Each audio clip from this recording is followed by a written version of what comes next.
I'm Josh Gottbaum. I'm a guest scholar in economic studies at the Brookings Institution. One of the proverbs, and I've worked, but I'm conflicted, since this is talking about the conflict of interest rules, I am multiply conflicted. As I mentioned earlier, ran an organization whose board chair was the Secretary of Labor. I also spent most of my life in the financial services industry. So all sides could consider me a traitor. One of the proverbs that people in government pass on is that if a government action makes everyone unhappy, and they all want changes in different directions, then government is probably doing it about right. But there is another possibility. It could be that government is doing something that it hasn't done before, that it's doing it for the first time, and that government too knows that it needs and wants to make changes as it goes along. That's what's happening here. In 2010, the Department of Labor proposed to expand the scope of fiduciary requirements. That proposal was widely criticized.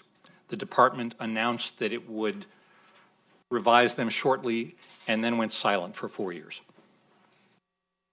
This time, the department has made a point of consulting publicly and widely and asking for suggestions. And as Secretary Perez pointed out, it has received thousands of them. Of course, that doesn't mean that they will or should take all of them, most of them, whatever. These proposals are controversial. There is no way they could not be. What the department is proposing is to extend a standard of conduct and the regulatory architecture of fiduciary duty to people and organizations that have not been under them before, who are under different regulatory regimes and different legal standards. It is not a surprise, therefore, that the industry is nervous. Will the Department of Labor understand their business? Will the Department of Labor work with their businesses? Or will the Department of Labor put them out of business? Will products that require sales, that require an effort just to explain them, lose out if they can't pay a commission? So there's lots of interest, lots of nervousness, and as the Secretary mentioned, 300,000 plus suggestions. We've assembled this afternoon to talk about this. A group of folks with expertise and interest in DOL's rulemaking. They have widely differing experience and views. Two are strong supporters of DOL's proposal. Two would like to change it very substantially, or for DOL not to act at all. We have asked them for this panel not just to give a thumbs up or thumbs down on the rule as proposed, but from their perspective, from the interest that they speak to. What should be done to improve it? We do this for two reasons. One, because it is very clear that the Department of Labor is going to act. They are going to do something to help people get unconflicted retirement advice. They are not going to wait for further deliberations by the Securities and Exchange Commission. Second, because, and I speak here as a person who's worked with lots of government agencies, by comparison with some unnamed government agencies, the department has actually been more open about the fact that this effort is a work in progress and that it will be improved over time. We'll first hear this afternoon from Kent Mason, an attorney who lobbies on behalf of both the sponsors of retirement plans and financial service businesses. Then we'll hear from Barbara Roper, Director of Investor Protection for the Consumer Federation of America. Then we'll hear from Jim Zostek, who is responsible for tax and retirement policy at the American Council on Life Insurance. And last, but definitely not least, we'll hear from Marilyn Moorman-Gillis, who directs public policy for the Board of Certified Financial Planners. And the reason we asked Marilyn is because CFPs have worked under similar standards, not the exact same standards, as those being proposed by DOL for some number of years. After Marilyn's comments, we'll all come up, I'll ask some questions, try to get a discussion going, and then we'll take questions from the panel. And so without further ado, Kent Mason.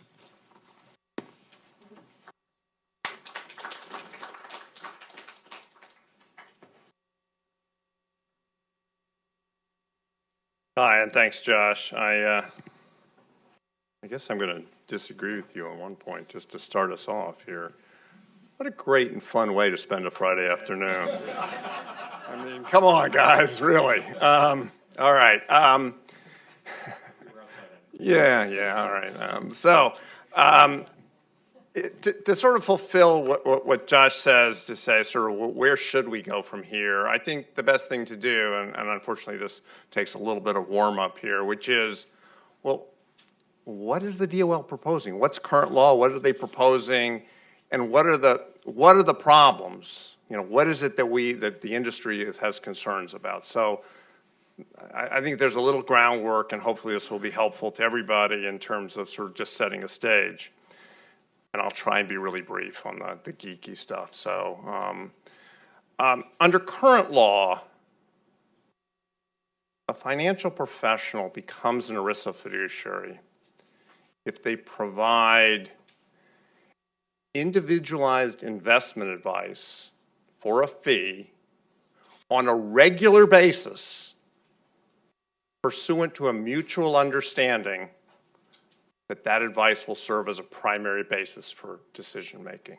So I want to sort of emphasize a couple points. A regular basis, and it needs to serve as a primary basis for decision making. And I think the DOL at the outset said, look, we have some concerns about this definition, and I think they're fair concerns. Why does it have to be a regular basis? What if you give an important piece of advice and it's only one time? Shouldn't that be fiduciary advice, and shouldn't that be in the best interest of the client? That's a fair concern. What if on this primary basis concept, what if you have 2 or 3 advisors and you rely on the group and no one is primary? Aren't you really relying on them, but you're not relying on anybody in a primary sense? Yeah, that's a fair point. So I think there's broad consensus that the current definition is too narrow and it needs to be broadened. On the other hand, and I'm going to be very brief on this because I don't want to spend that much time on this point, I think the DOL went to the other extreme, and just to illustrate, essentially what they said was, you're a fiduciary if you provide an individualized suggestion, and they use the word recommendation, but they define it to mean suggestion. So an individualized suggestion for consideration, a suggestion for consideration. That's a little bit too low a bar. I mean, any casual conversation could be an individualized suggestion for consideration. But I just want to sort of put that sort of current law proposal. And I want to put that aside because I really do want to focus on sort of what Josh's objective is here. And I think everybody's objective is, where's the middle ground? And I think that the middle ground is we can work out this issue of where the sort of the breadth of the expansion of this definition. But that's really not the core problem, because there has been widespread agreement for 5 years that financial professionals should, when they give advice, it should be in the best interest of their client. The industry hasn't. I sent in something in 2011 saying, fine, to the DOL. Absolutely fine.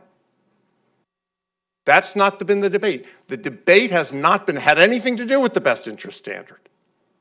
The debate has been with other aspects of the DOL rule that haven't been mentioned here today that would preclude access to small accounts and small businesses from getting investment information. Well, what are those rules? They're called the prohibited transaction rules.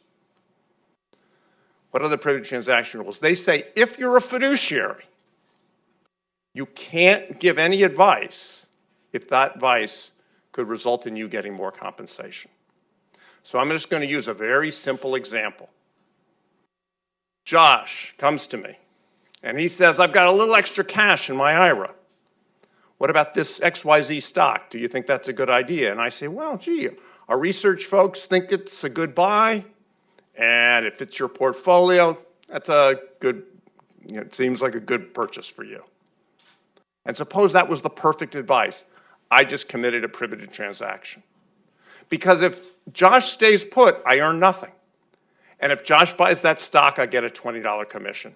I just committed a prohibited transaction. So unless we have an exemption from those prohibited transaction rules in the retirement space, the brokerage model is illegal. Because the brokerage model always involves commissions, mutual fund payments, so your pay will always be affected by the advice you give. So in that context, I guess I'm going to ask two questions, and I'm going to ask them in a little bit the reverse order that you may want to think. The first question I'm going to ask, what if the brokerage model is illegal? Who does that affect? It affects the small accounts, and here's why. Because there are two ways to get investment advice, and I'm going to use Josh again because I'm just going to pick on him relentlessly here. And so, because I disagreed with him so strongly about not being fun on a Friday afternoon. So what I'm doing here is Josh comes to me and he says, I've got $500,000 in my IRA. I want you to just manage it. Well, I have something called an advisory service. And I will take on 365 days of liability for Josh to manage his portfolio for a flat fee like 1% of assets. So he gives me $500,000 to manage. He pays me $5,000 a year.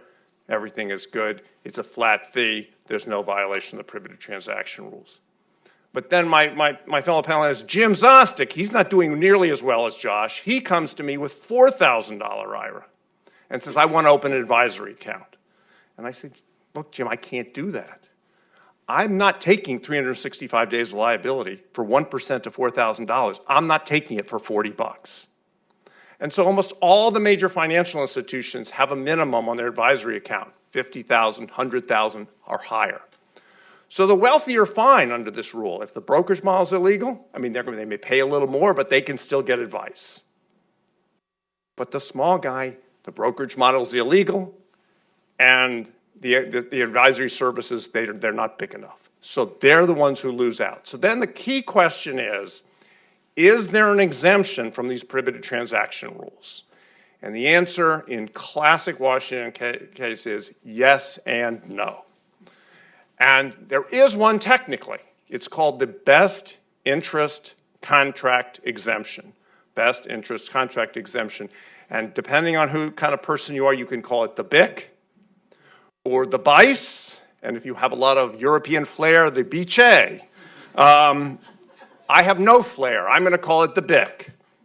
And so during Q&A, maybe we can talk a little bit more about the details because I don't have the time in my little spiel here to give you details. But the short answer is, in the last several months, I've talked to dozens and dozens of financial institutions. And I have found one that's considering using the BIC. One. And I said to them, really? That's interesting. Could you use it in 8 months? Because that's the time they have from the DOL to get this in place. And they said, of course not. This is a 3-year project. We can build it, we think we can build it, but this is easily 3 years. I've heard of other people considering using it. I've asked about them, sort of the third parties, and they said, well, could they use it within 8 months? They said, of course not. It's a 3-year project. 2, 3, 4-year project. So at the end of 8 months, no one will use the BIC. So what's going to happen?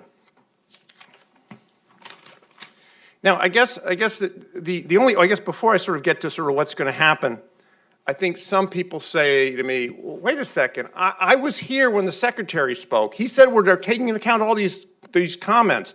They're going to make this work. Well, I sat through 4 days of hearings. I had my meeting with the DOL.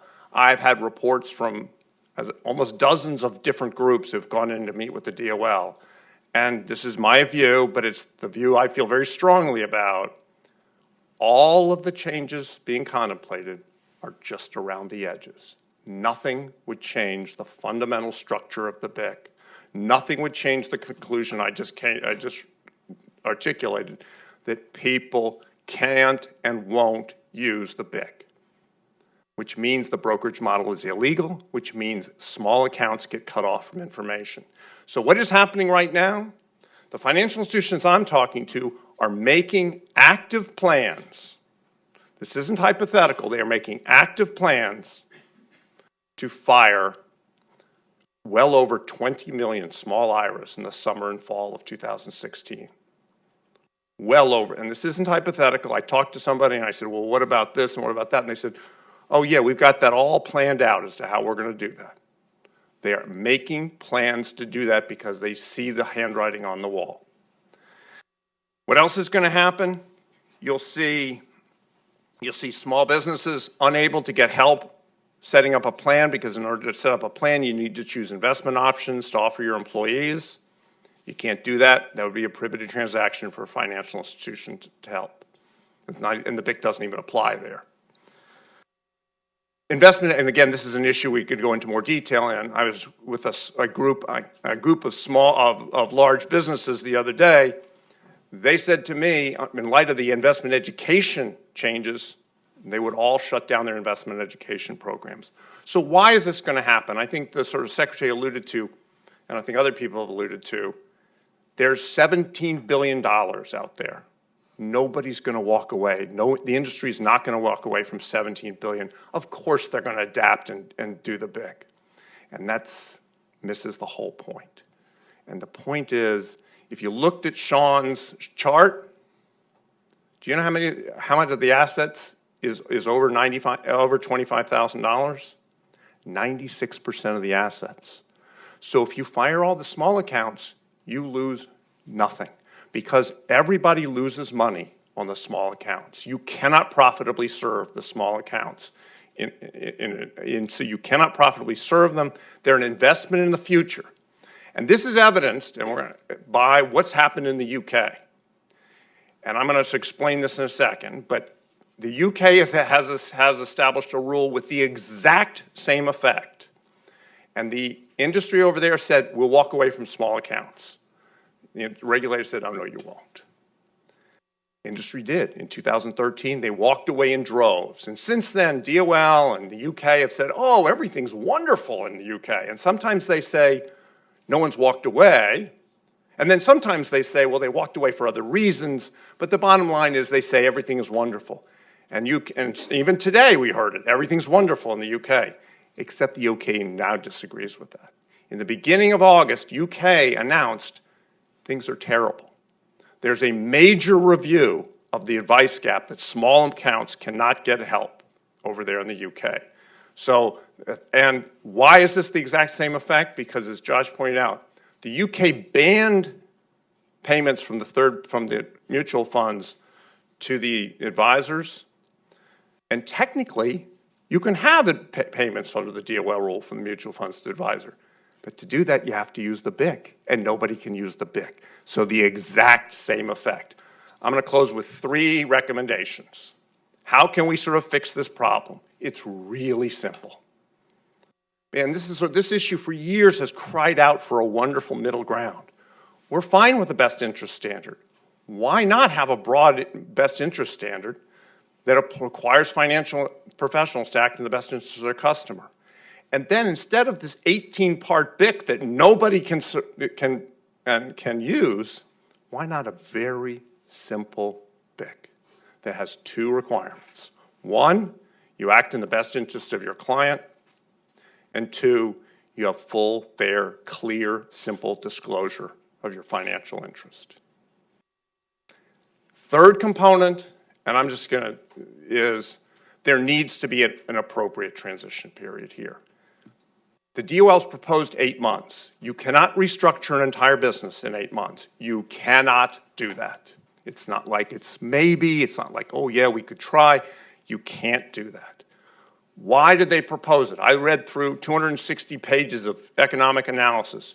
There's not a single piece of policy or economic analysis in their entire multi-hundred-page document as to why 8 months. They never looked at it. So you want me to tell you why? Because 8 months is when they leave office. And that's a sad, sad way to make a rule. You need to allow a real transition, not based on sort of political sort of pressures. So I think there's a great opportunity to do something good. Right now, we're heading for a crash, and it's too bad, because there is such a great opportunity in the middle to do something good. And I'm finally wrapping up on a Friday afternoon. Now you can have a drink. Okay. Hi, I'm Barb Roper with Consumer Federation of America. It's really tempting to get into a debate and just sort of explain why I disagree with almost everything that was just said, except that we need a reasonable transition period. But I'm not going to do that today. I'm going to follow my instructions, and I'm going to have a positive message about why we think this is the right approach to improve our regulation of retirement savings. So, we have chosen, as a matter of policy in this country, to create a retirement system in which American workers and retirees are largely responsible for making the decisions that will determine their ability to afford an independent and secure retirement. And we have done that despite the fact that many, if not most, Americans lack basic financial literacy skills, let alone the financial sophistication to make those more complex investment decisions. In essence, we are all but forcing them to turn to financial professionals for assistance. And the least we can do under the circumstances is ensure that the financial professionals they turn to for advice have a legal obligation, an enforceable obligation to act in the best interests of their customers. Unfortunately, neither our securities laws, nor our insurance laws, nor the rules under ERISA currently provide that insurance. And instead, we actually deprive investors of fiduciary protections when the conflicts of interest are most intense, and thus the risks to the investor are greatest. So we believe that the first thing that we need to do to solve this problem is to close the loopholes in the existing definition of investment advice. So I guess that's sort of two things we at least kind of agree on. So that in the future, firms will not be able to evade their fiduciary responsibilities by disclaiming them away or because it's one-time recommendation or it's a rollover recommendation that currently aren't covered in the definition. And that's exactly what the DOL rule proposal does, and we think does very effectively. And a very important improvement in the current proposal over the 2010 proposal is it does affirmatively include rollover recommendations, which is essential since these are, for many people, the most important financial decision they will ever make and a point of ultimate vulnerability for retirement savers. So while we strongly support this decision to cast a wide net when defining the fiduciary investment advice, it does indeed raise this question of what are you going to do about the many financial professionals who now fit the definition but are compensated in ways that are not permitted under ERISA, because ERISA does impose a solely in the interest standard, and it prohibits compensation, as Kent said, that it varies based on the product, the investment recommended.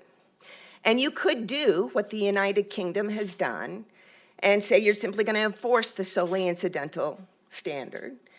But even if you think that is an attractive alternative, and there are people who do, it is not, in our view, a politically feasible approach in this environment, which is perhaps why Kent and his clients keep suggesting that that is what the DOL has done, when in fact it is clearly not. What DOL has done instead is look to the securities laws for a model, and they found that model in Section 913 of the Dodd-Frank Act. So they've said financial professionals, brokers, insurance agents can get their conflicted compensation. They can get their commissions and their 12B1 fees and their revenue sharing payments, et cetera. But when they do so, the advisors have to agree to set aside their own financial interests when determining what's best for the customer, and then make recommendations that are indeed in the best interest of the customer, designed to serve the best interest of the customer. And we support this approach, CFA supports this approach as a reasonable compromise, albeit one that carries risks. Because a best interest standard is a pretty nebulous concept to rely on in the face of the complex web of toxic incentives that have been built into the broker-dealer and insurance compensation systems. So the essential question for us then is, what are we going to do to make this best interest standard reasonable, meaningful? What are we going to do to make sure that it actually brings about the change in conduct that we think is necessary to improve protections for retirement savers? And we believe there's sort of two essential elements for a best interest standard with teeth. The first is it has to be enforceable. And that, in our view, is the brilliance of the contract requirement in the best interest contract exemption, which is it creates an enforcement mechanism for the best interest standard that is not entirely dependent on reluctant and underfunded regulators.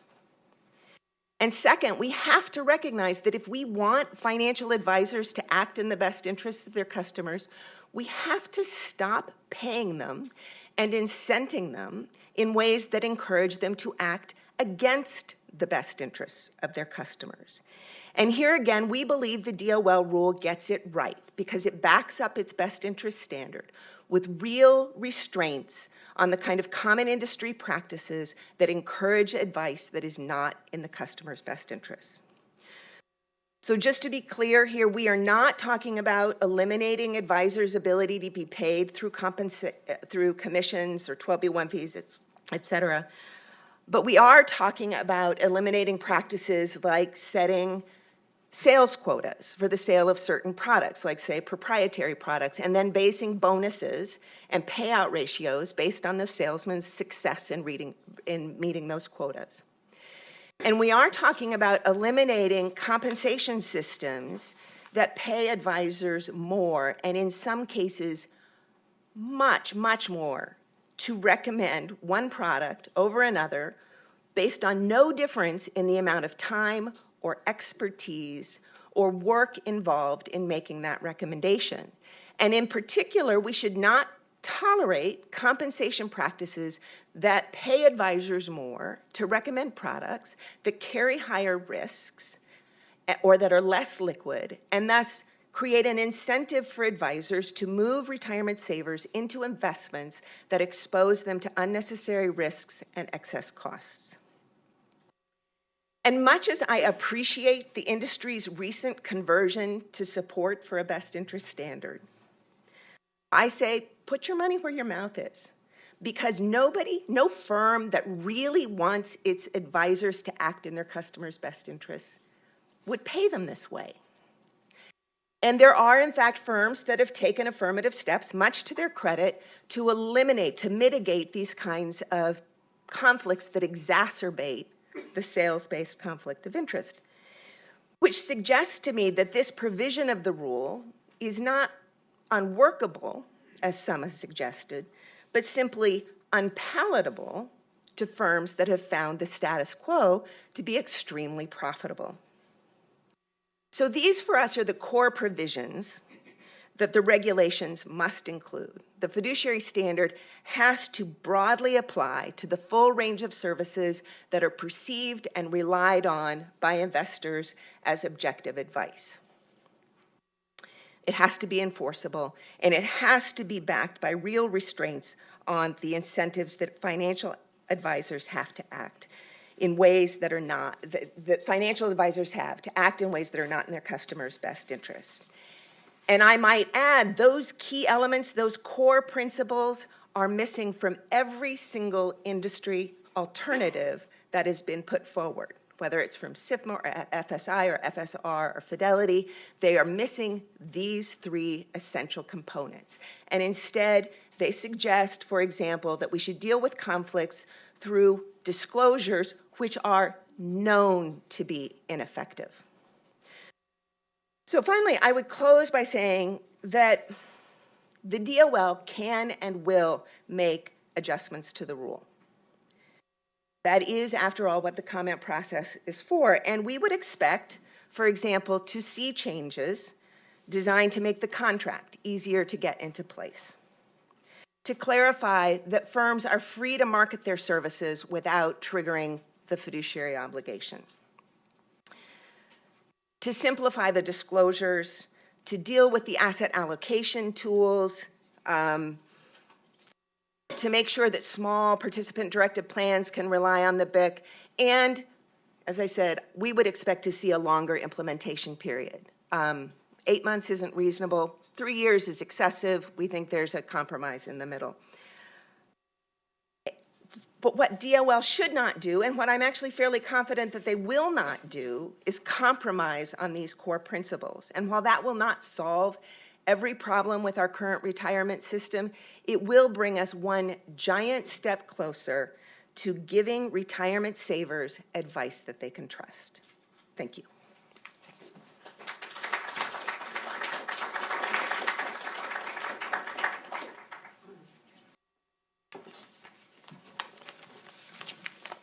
Good afternoon.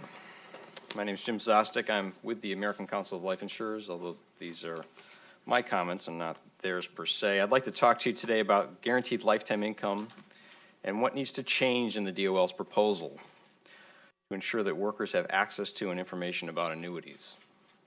75 million Americans rely on ACLI member products for financial and retirement security. Products such as life insurance, annuities, long-term care, disability insurance, you're familiar with these. Workers obtain these products at workplace and through on an individual basis through insurance agents and other financial professionals. But I want to focus on annuities. Seniors need the income protections that annuities provide. Annuities are the sole means available in the marketplace today to secure income for life. In the absence of an annuity, you do not have a guaranteed income for life. Before I get to the DOL's fiduciary proposal, I'd like to note the good work that the Obama administration has done to bring annuities into focus. In 2010, the DOL, Treasury, and IRS gathered important information about the ways agencies could facilitate access to and the use of annuities. Treasury and IRS have cleared the way for the use of longevity annuities, these deeply deferred annuities that start payments, for example, at age 85, in qualified plans and in IRAs. The agencies have also clarified how annuities can be embedded within 401k plan investment features. That was very helpful guidance. Again, the administration has done much. They're also talking about exploring ways in which 401k benefit statements could illustrate the value of your account, if you will, your 401k account, as monthly lifetime income, something the Thrift Savings Plan already does today for its members. As for the fiduciary proposal, let me be clear, ACLI supports sound regulation that promotes good business practices that serve the best interest of savers and retirees. The DOL's proposal needs a lot of work to get there. The rule needs to be fixed so that insurers can continue to encourage small businesses to establish plans, encourage savings and discourage retirement plan leakage, engage savers and retirees about the benefits of using a portion of their savings to secure retirement income with an annuity. The department's regulation should promote the alignment of interests between insurers, participants, plan sponsors, workers, retirees. Everyone benefits when there are more workplace savings plans, when the savings rates are improved, when service providers intervene to discourage cash outs, and when there's access to and information about annuities. The proposal needs material changes. We submitted 342 pages of comments to the Department of Labor. Let me share with you a few ways, not all the ways that we've commented on, but a few of the ways. I know Josh would appreciate that. A few of the ways that we suggested that the proposal get fixed. In order to purchase an annuity, workers first need to save. The proposal as drafted will frustrate the formation of savings plans for workers employed by small businesses. It's done in a number of ways why this is true. Under the proposal, life insurers and financial professionals will no longer be permitted to encourage small business owners to establish workplace savings plans, something that's done today. It's what we do. If you're familiar with the insurance industry, many small plans are funded with insurance products. The proposal denies small business owners access to product sales, and it denies advice fiduciaries access to the best interest contract exemption for the sale of products to 401k plans. Under the proposal, small business owners must take the initiative to encourage themselves to establish a savings plan for their workers. They must expend their own resources to hire a third-party fiduciary to assist them. This is unrealistic. Today's small business retirement plan coverage is a challenge. Absent material changes, this proposal is a direct threat to the financial well-being of so many workers, many of whom earn low to moderate wages. Savers and retirees and insurers and other financial professionals need rules that foster a robust marketplace with a variety of choices and competitive prices. The proposal's seller exemption for large plans relies on fair and transparent disclosure. So there is a seller's exemption. I'm a salesperson. I'm selling. This is a sales pitch. You're going to be sold something. I'm selling you an annuity right now. That works for large plans, but for some reason when you get to 99 participants, you're a small plan and you no longer have that exemption available to you. It should be extended to any and every one. The first proposal included a seller's exemption. This one has an extremely limited one. If Congress intended for ordinary sales suggestions to be subject to a sole interest fiduciary standard, it would have written different language into the statute. The language in the statute is about investment advice for a fee. It would have been very easy for Congress back in 1974 to subject anyone selling anything to anybody to be a fiduciary. ACLI members are gravely concerned that as currently drafted, the proposal will drive financial firms to move to levelized compensation arrangements in a way that will no longer appropriately compensate them for the sale of annuity and other insurance products. The best interest contract exemption increases legal exposure while failing to provide certainty that businesses need to transact.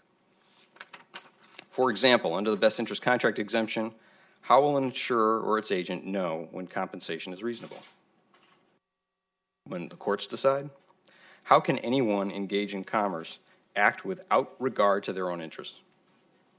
It's the language in the exemption. While it's called a best interest standard, we've heard a lot that best interest, and we support best interest. It remains the sole interest standard. Sole interest works for those in the business of providing only advice. But how can it work for those engaged in sales activities? Sole interest. A true best interest standard would permit the subordination of other interests, but not preclude other interests. As for compensation, the exemption is available only to fiduciary advisors that receive reasonable compensation for total services provided. Today, compensation is set in a competitive marketplace. Given the work involved to educate consumers during the annuity sales process, it's no surprise that annuity compensation differs from that of other compensation paid for the sale of investments without lifetime income guarantees. I've heard a lot about compensation today, and clearly if annuity sales compensation was pushing people in a particular direction, everyone would have one. So for those compensated on a commission basis, or a percentage of assets under management, for example, how do you know your compensation is reasonable? At the very least, the department should allow for reasonable and customary compensation. That would give the department a path to address compensation practices that are not reasonable based on the facts and circumstances, outliers, if you will. Of course, you'll need to move to a level compensation agreement. Of course, you could move, I should say, to a level compensation arrangement such as an hourly fee arrangement. If you did, you would not need an exemption, so you don't have to even look at the best interest contract exemption. I charge X number of dollars per hour. Level compensation would remove the subsidization that occurs today between large and small account balance investors. I'm going to repeat. Level compensation would remove the subsidization that occurs between large and small account balance investors. Would moderate balance investors take the initiative and pay for multiple discussions with an advisor to evaluate the costs, the benefits, and the features of an annuity? And just write a check. Maybe I've got some more questions, I'll write another check. Let me close by pointing out the fact that ACLI and its members stand ready to work with the Department of Labor to engage that its regulation protects retirement savers while continuing to provide them with essential products and services. Absent significant changes, this proposal will do much harm. Some have suggested that those that find any fault with this proposal want to reopen loopholes, water it down, to encourage advice that is not in the interest of in retirement savers' best interest. ACLI has offered substantive feedback to ensure that the department adopts a workable, clear, and unambiguous rule, one that promotes good business practices that serve the best interest of savers and retirees in a robust and competitive marketplace.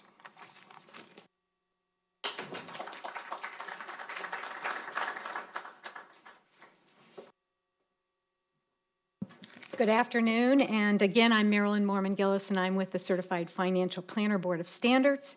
And actually, my introductory remarks are on behalf of the Financial Planning Coalition, which includes the Financial Planning Association and the National Association of Personal Financial Advisors. So what unites us in the coalition? We were formed about 6 years ago around the principle that advice should be delivered at a fiduciary standard of care. And so we believe that a strengthened fiduciary standard under the DOL rule is much needed and long overdue, and strongly support it. But I'm here at Josh's invitation really to talk about the unique perspective that we bring to the table. Our stakeholders have committed to operate under a fiduciary standard of care by virtue of their CFP certification or by virtue of their code of conduct that they agreed to abide by as a member of FPA and NAPFA. And we provide fiduciary level of services across business models. So CFP professionals are investment advisors, they're broker-dealers, they're insurance producers. Many have dual licenses or all licenses in all three categories, and provide services under varied compensation models. So they provide services as commission only, commission and fee, fee only, or combinations thereof. So based upon our experience, we think that there really is a lot of misinformation about this rule that has been that is out there, and many of the arguments that are being made against the rule, we believe, are just simply not true. They're not consistent with the rule. They're not consistent with research, at least that we have done and are aware of, and they're not consistent with our experience. When CFP Board put in place the fiduciary standard of care, this was in 2007. At that time, we heard the exact same arguments that many opponents are making against the rule, and in fact, that you heard from this podium today, that this is not workable, that the CFP professionals in these various firms could never operate under a fiduciary standard of care, and that the CFP professionals, if they had to work under a fiduciary standard of care, would be required to rescind their certification. So I'm here to tell you that contrary to all of these predictions, that the sky would fall, the sky did not fall, and in fact, since 2007, the number of CFP professionals has grown by over 30% and is now at almost 73,000 nationwide. So let's look at some of those sort of concerns that have been articulated. I know Kent repeatedly told you that the broker-dealer model is illegal. Well, the argument that the DOL rule will eliminate the broker-dealer model and essentially will force advisors into fee-only business models is belied, is just not consistent with our experience, and it's quite frankly, it's not consistent with the rule as it's written. Advisors do not have to give up commissions. They can still provide advice under the rule and receive commissions. How? Under the best interest contract exemption, which is a principle-based, business model neutral exemption to the sole interest standard. Advisors can continue to receive commissions under a fiduciary standard under ERISA. In fact, as Barb indicated, in many ways, this is really an important accommodation that the Department of Labor has made to the sole interest standard. It is a best interest contract exemption. And quite frankly, when I first read it, I thought that it was an interesting roadmap for a fiduciary standard under the SEC Section 913 Dodd-Frank best interest standard. And to those who say that this BIC contract is unworkable, we point to our own standards. CFP Board has standards of professional conduct. They've been in place, and they are standards that are developed through a very careful process by CFP professionals and others, and reviewed by CFP professionals. Those standards, those requirements that are currently in place in our standards, are very similar in many ways to the BIC exemption. So what do our folks have to do? They have to act in the best interest of the client. They have to exercise reasonable and prudent judgment. They have to execute a written contract when they're providing financial planning services. They have to identify and mitigate conflicts of interest. And they have to provide written disclosures that include the full cost of the products and services that they are recommending, and the compensation that is being paid to them and the compensation that is being paid to their employer. So if you, in many respects, if you look at the requirements of the BIC exemption, they're very similar to the requirements that our CFP professionals are operating under today. And they're operating under these requirements not just with a fee-only business model, but with combinations of commission and fee and commission business models. Well, another interesting argument is that if I'm required to provide financial advice under a best interest contract exemption, which basically says I'll work in your best interest and I'll obligate myself to work in your best interest, that I won't be able to serve small savers. Again, our experience and our research really just belies that argument. There are thousands of CFP professionals and FPA members and NAPFA members across the country today who are providing fiduciary-level services to everyday Americans, small savers and large savers, under commission-based business models, as well as fee for either very low minimum assets under management or no minimum assets under management. If our experience is any indication of what's likely to happen, you know the financial services industry is very flexible.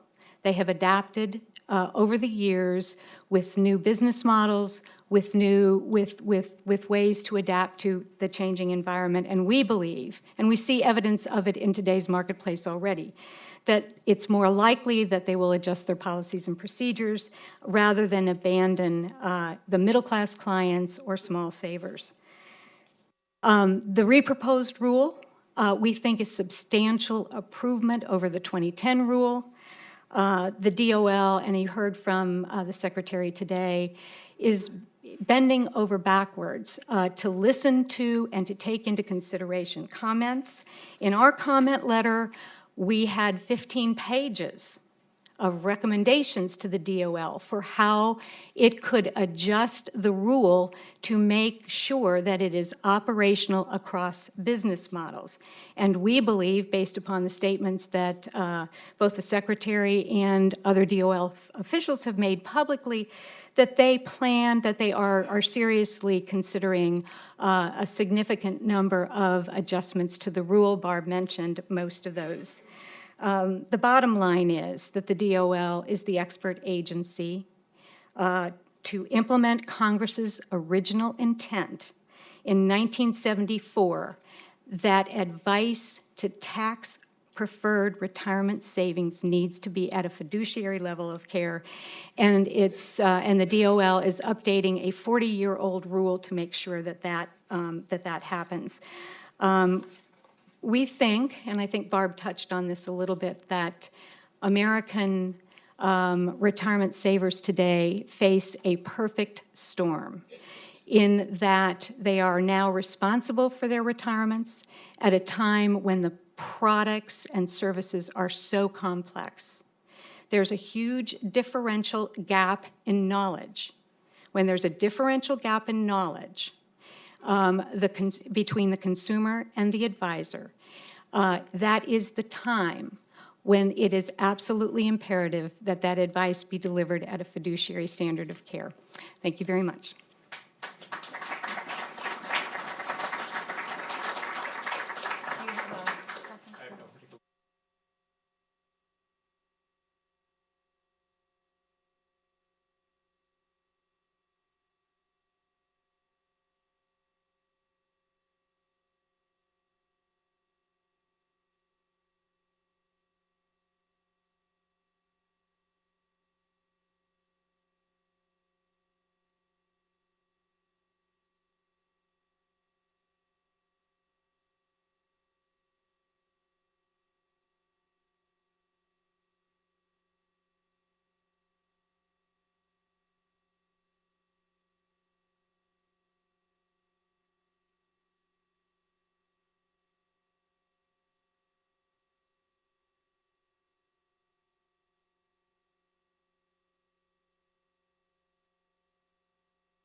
For all those of you who, like Kent, think this is a great way to spend the afternoon, thank you very much for staying there and convincing those of you who do not that it's worth sticking around.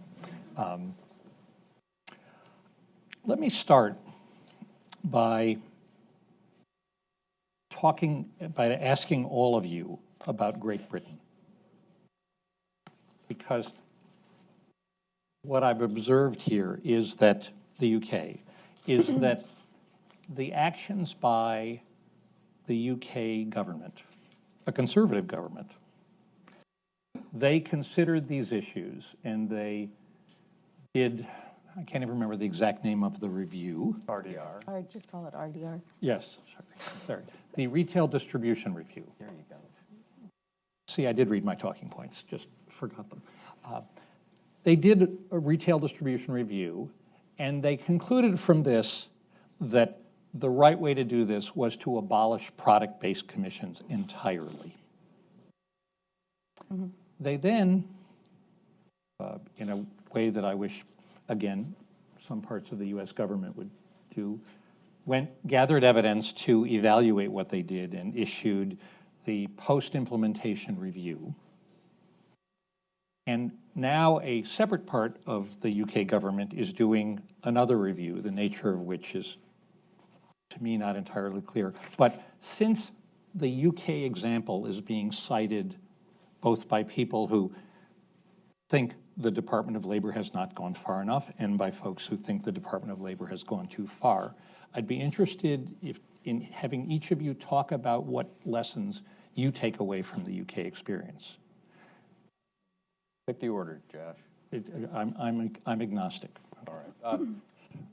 What we understand happened in the UK, you described it. So you've got, I think it's important for people to realize that the UK, prior to the RDR, had a different regulatory regime in place to protect consumers than we have here in the US. So they didn't necessarily have a FINRA and the SEC. They didn't have a lot of the rules and regulations we have in place today to protect consumers. So the reaction, this banning of commissions, seemed to be maybe a blunt instrument that would solve a problem that they perceived was needed to be solved. I've got an anecdotal. There's besides the review that's underway now and some of the reports from Cass Business.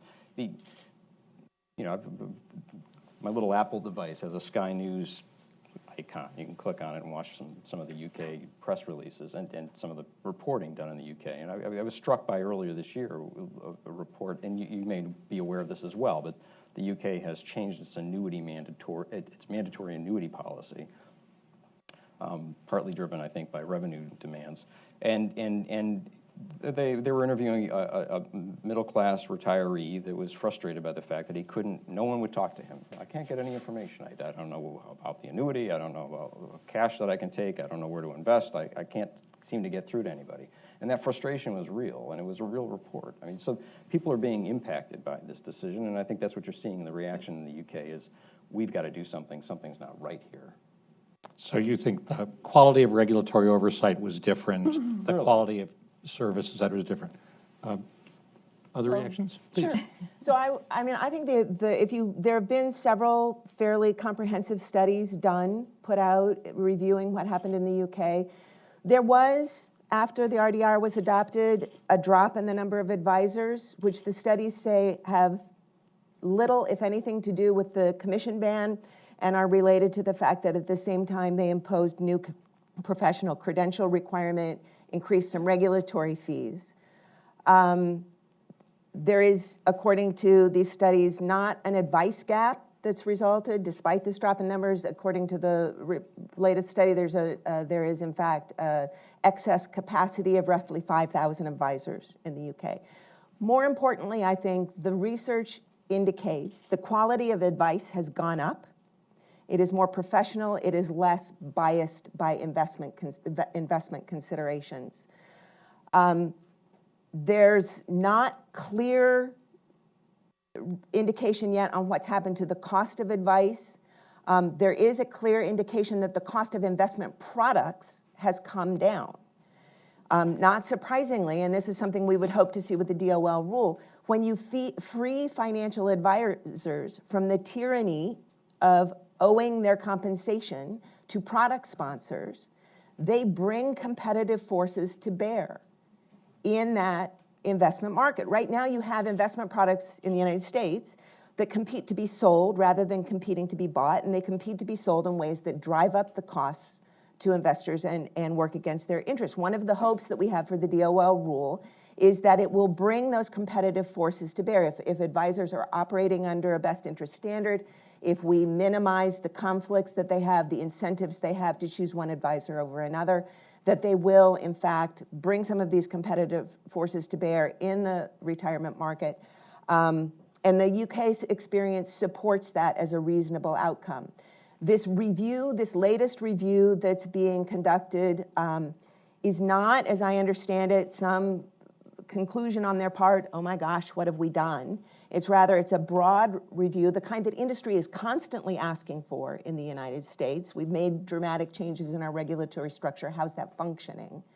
But what we've heard so far, and it's preliminary because this is new, is very positive news. And I think the message for DOL out of that is that they can afford to be bold. Now, I say that as someone, I don't particularly support banning commissions. I don't think there's one form of compensation that's all good or all bad. Everyone has conflicts. You can overcharge investors under any business model. If we can drive out some of these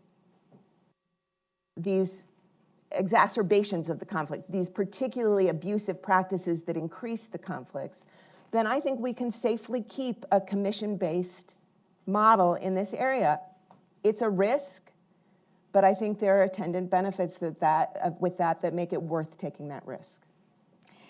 So I would just note, I mean, I think some of the positive things that Barb discussed coming out of the December 2014 analysis of the UK's experience so far, that's all great, but I think it's really important to remember that it is not appropriate to compare what the DOL has proposed with what the UK did. It's like comparing apples to oranges or something even more distinct than a category of fruit. The bottom line is that the UK banned commissions, the DOL is not. The UK put in place more stringent competency standards, the DOL is not. And the UK actually imposed increased regulatory fees, the DOL is not. They're two different things.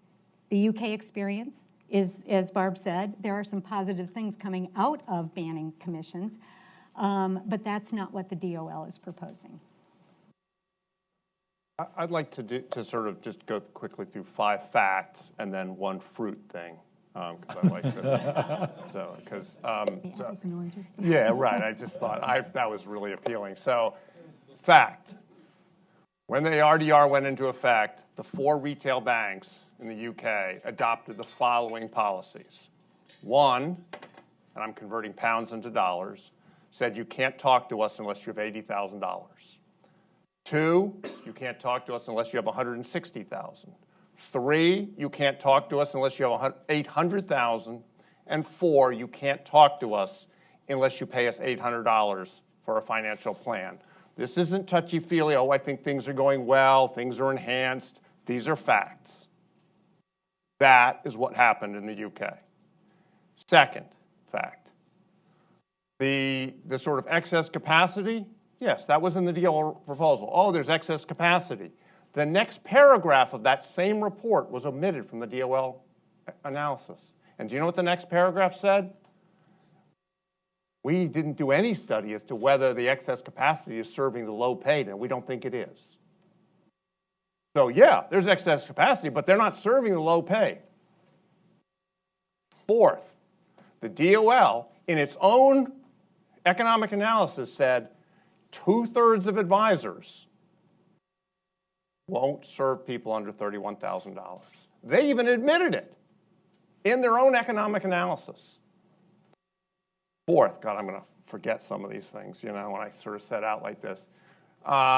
Fourth, Thank you. on the study that's going on right now, the head of the RDR, the outgoing head, said, we have one major problem. He didn't say we're doing a routine analysis. He said we have a major problem. This is a quote.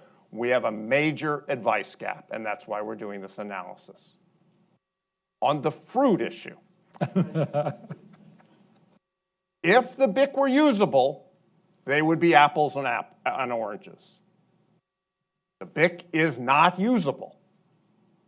Therefore, it's apples and apples. And we're going to have the exact same effect here. So can I have just a couple of things?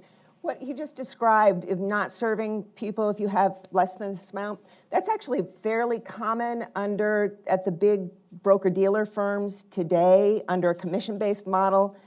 There isn't a lot of appetite under any model for serving small accounts. But one thing that gets neglected in that, the big money in the retirement market is rollovers. Small accounts, big accounts, that's how money is coming into retirement accounts today. If you can't do rollover recommendations without relying on the rule, you'll either use the BIC or you'll walk away from billions of dollars that have been highly profitable for firms. So I think it's not going to be as easy for the firms to make this decision not to serve the market as is being indicated. The other thing is, this argument about the rule isn't workable. I mean, I, as it indicated, we think there are changes that can be made to make the rule easier to implement, and we've supported that. But we hear this argument from industry all the time. You know, we heard it about fee-based accounts when the SEC was considering regulating all fee-based brokerage accounts as advisory accounts under the Advisors Act. Heard the exact same arguments. I mean, you could pull the letters. We did pull the letters from there. They make exactly the same arguments. Some of it's the same people. You know, if you do this, we will stop serving those accounts. Investors will lose access to valued services. You know, it's going to harm small savers. The SEC backed down. Big surprise. They got overturned in court. Now all fee-based accounts are advisory accounts regulated under the Investment Advisors Act, subject to a fiduciary duty. There's more money in those accounts at broker-dealer firms than ever before. They made the same arguments when they were going to deregulate commissions. They make the argument that this is unworkable, this is going to harm small savers, because it's a lot more attractive, particularly when you're going up to visit members of Congress, than saying, you know, we really just don't want to have to give up these practices that are really profitable for us, not so beneficial for our customers. I would, just to sort of, I want to read something here about the DOL rule. For example, we believe industry concerns are probably justified that brokers might abandon the individual retirement account market if they are subject to ERISA's restrictions on third-party compensation. The we in this case is whom? And it's tough sanctions for violations. This is the Consumer Federation of America. So I don't know if anyone wants to clap for that point, for that abandonment. So we were talking, I don't know when that letter is from, but we did oppose the original 2010 rule proposal. We argued that it needed to be withdrawn and reproposed because there wasn't clear guidance on, that's testimony. There wasn't clear guidance on what the prohibited transaction exemptions were going to look like, right? So we've talked about in all of this, ERISA has a solely in the interest standard. So if you say, we're going to put out this rule and everybody's going to suddenly be a fiduciary investment advisor, but you don't say what you're going to do through the prohibited transaction exemptions to make it possible for those commission-earning advisors to operate under the rule, then, yeah, it's a problem. As I said, we have not supported the notion that we would ban commissions. So we argued that they needed to withdraw the rule, get rid of the seller's carve-out, by the way, which they did, and that they needed to provide the guidance on prohibited transaction exemptions so that we would know what the effect would be in the real world. That's what they've done. Right. And our position is based on the existing rule proposal. Let me push the question about the level of certainty and how you get certainty under this BIC architecture. I thought it was amusing that Kent said that he was not sophisticated, and so he's called the contract by the name of a pen from a French company, but that's okay. Jim Sostek makes the point that certain products, like annuities, are hard to explain, hard to sell, et cetera. And that's part of the reason why his industry, in order to sell them, pays commissions to salespeople to sell them.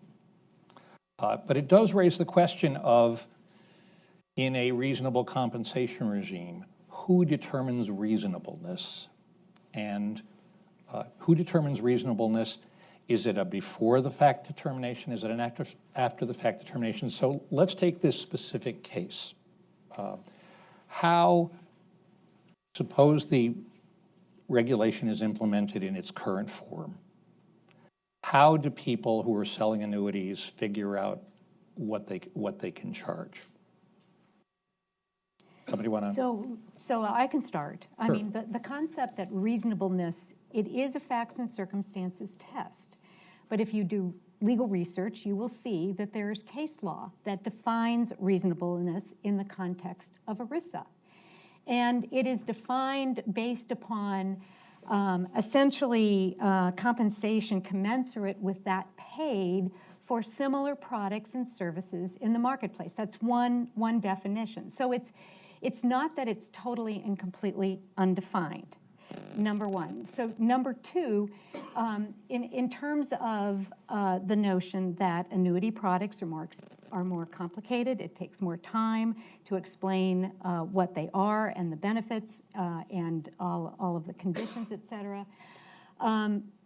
The DOL recognized that category of products and services, there could be higher levels of compensation associated with certain products and services that take more time and expertise, et cetera, to make recommendations about. So it did not preclude the possibility for a higher level commission for an annuity product than, say, for the sale of a mutual fund. Our sense is that you determine reasonable compensation by determining a range of compensation that is appropriate in the marketplace for the product, given the services that are necessary to recommend or sell that product.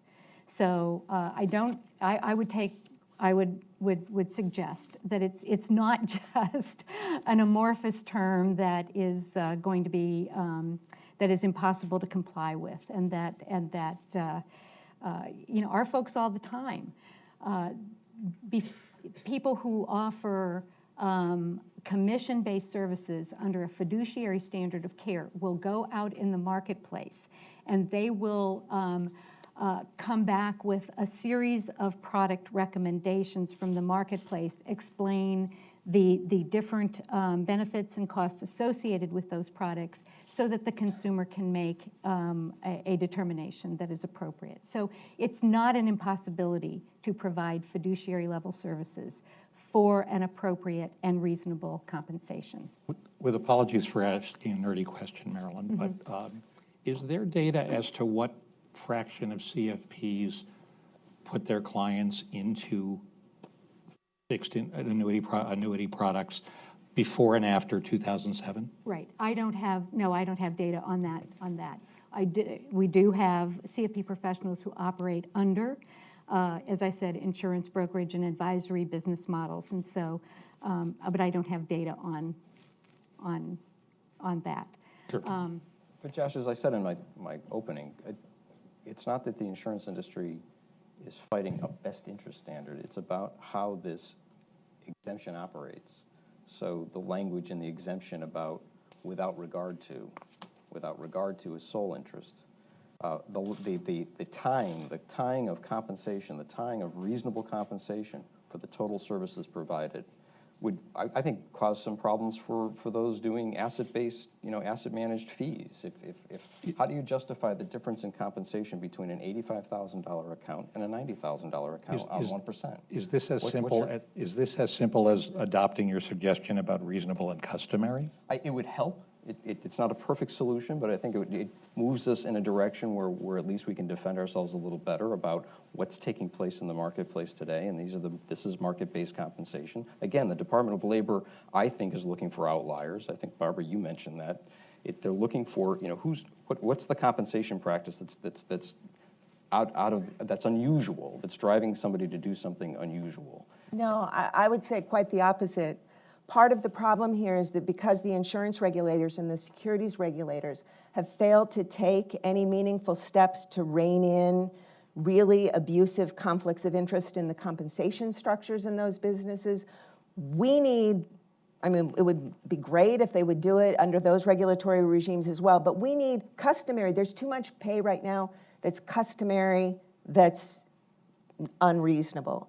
Beyond that, best Is it resulting interest in more sales? Are they, all right, yeah, does yes, everyone have there more are clearly annuities? things that get sold based on the compensation that's earned rather than the best interest I'm of not the here investor. to But defend bad practices, and I'm not here to defend unusual compensation practices. I'm not but talking about unusual compensation And practices. our ask to the Department I of am Labor was talking to about just focus on customary compensation practices. Right, and I'm saying we think there's a lot that's customary that's unreasonable, but beyond that, But I'm interest tying without reasonable and regard customary. best interest without regard to is not solely in the interest, just to be clear.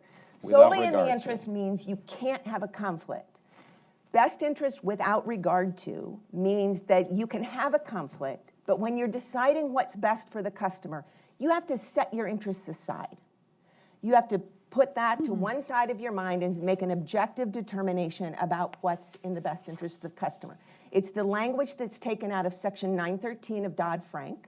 Which doesn't have a sole interest standard. It has a best interest It doesn't- it's not without a sole regard interest, to. too. It's not a That sole interest language standard. is Dodd-Frank right is from not sole Dodd-Frank. interest. So That's then not- you're saying but best interest without regard to is not sole interest. Dodd-Frank doesn't have prohibited transactions attached to it. It's a different does regime. without regard to. But it's the regime you're talking about, trying to apply a standard in a setting where I have a prohibited transaction if I receive compensation that doesn't fit You've within got an this exemption. exemption that allows, that you've got an exemption that says specifically you can get that compensation if you make recommendations that are in the best interest of the customer without regard to your own financial interest. That's the nature of the exemption. Josh, can I just, it's funny, I think one of the sad parts, and I'm going to try really hard to sort of find something where the four of us can agree. And I don't really think It's I'm going Friday. to succeed. That's other than that, we're going to end in 5 minutes. That's good. I know. But I want to find, I sort of want to go off on the weekend with something, upbeat. But so I don't know. So maybe that's sort of silly. But it's funny because I was listening to both of you, and I think to myself, you both want a BIC that works. I mean, you clearly do. I mean, and so I think that sort of, I think part of what we. And this process, I will say, my observation, and I don't discount sort of both sides' parts in this, because I don't think either side's sort of innocent in this regard. It's been polarized. It just has been. So to me, I mean, we can sort of figure out how best to articulate a best interest standard. We can figure out the words that would sort of do that. And I just don't think, at the end of the day, if we sat down for an hour, we could sort of work that out. So I think that's good. And on the BIC, I was listening to you, Sir Barbara, saying, well, gee, disclosure is worthless, so why are you just depending on disclosure? Well, part of our frustration on the industry side is this proposal requires more disclosure than any proposal in history. And I'm not exaggerating here. It is staggering. And so we read the preamble that says disclosure's worthless, and then we read the proposal that says we have more disclosure than anything in history. We kind of think, well, can't we work this out? Can't we come up with something simple and short?